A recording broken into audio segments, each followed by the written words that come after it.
মার্কিন যুক্তরাষ্ট্র থেকে আমদানি করা গমের তৃতীয় চালানের জাহাজ চট্টগ্রাম বন্দরের বহির্নোঙরে পৌঁছেছে।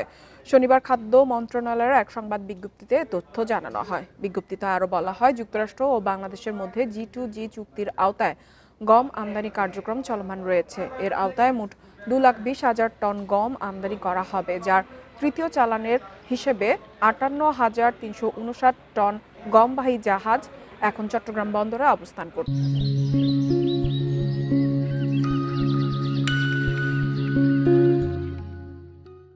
ইতিপূর্বে প্রথম ও দ্বিতীয় চালানে মোট 1,14,093 টন গম দেশে এসেছে।